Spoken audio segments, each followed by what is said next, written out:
મહાનગરપાલિકા દ્વારા સોમવારથી સિટી બસ સેવાનો પ્રારંભ થઈ ચૂક્યો છે। 18 જેટલી સિટી બસ સેવા 83 કિલોમીટર વિસ્તારમાં સેવા આપશે અને મહાનગરપાલિકામાં ભેળવવામાં આવેલ તમામ ગામોને સિટી બસ સેવાનો લાભ મળશે।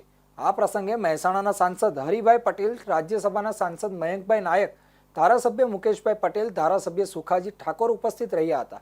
લોકોને પ્રેરણા મળે તે માટે રાજ્યસભા સાંસદ મયંકભાઈ નાયકે સિટી બસ ચલાવી હતી અને સિટી બસ ચલાવી રાજ્યસભાના સાંસદે લોકોને વધુમાં વધુ સેવાનો લાભ લેવા અનુરોધ કર્યો હતો।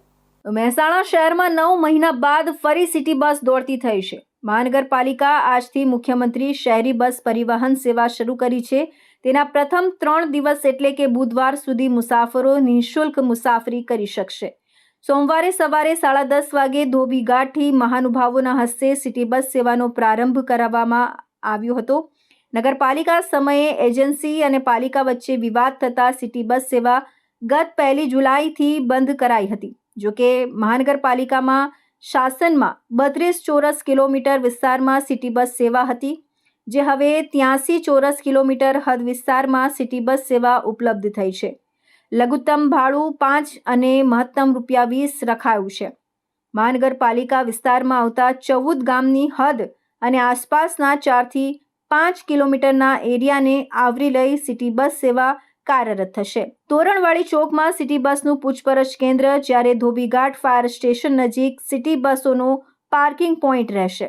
એજન્સી રાહે સિટી બસ સેવામાં 3 દિવસ નિઃશુલ્ક મુસાફરી રહેશે। આ દરમિયાન સિટી બસનું ટેસ્ટિંગ પણ થઈ જશે।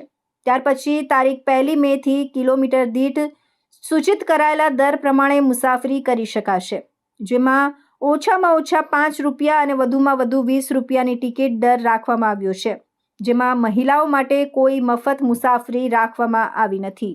આજે મુખ્યમંત્રી શહેરી બસ યોજના અંતર્ગત મહેસાણામાં આપણે 18 જેટલી બસેસનું ફ્લેગ ઓફ કર્યું છે। એની અંદર આપણે અત્યારે 150 જેટલા બસ સ્ટોપ લીધા છે અને પ્લાનિંગ એ રીતનું કર્યું છે કે દર 15 મિનિટે દરેક સ્ટોપ ઉપર આપણી કોઈના કોઈ રૂટની બસ લોકોને મળશે।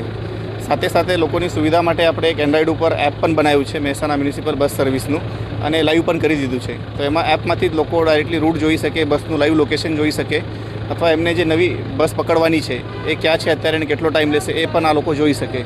સાથે સાથે એપમાંથી જ લોકો પોતાનું ટિકિટ પણ બુક કરી શકે। એ મુજબ આપણે આયોજન કર્યું છે અને બસ આજે આપણે શરૂ કરી છે, એટલે આવનારા 3 દિવસ સુધી આપણે બસ સર્વિસ લોકોને ફ્રી આપવાના છે। એનાથી લોકોને ખ્યાલ પડે કે આપણે સિટી બસથી લઈને પણ શહેરની એક જગ્યાથી બીજી જગ્યાએ આરામથી જઈ શકીએ અને આપણી પોતાની કાર અથવા બાઇક લઈને આપણને જવાની દરેક જગ્યાએ જરૂર નથી।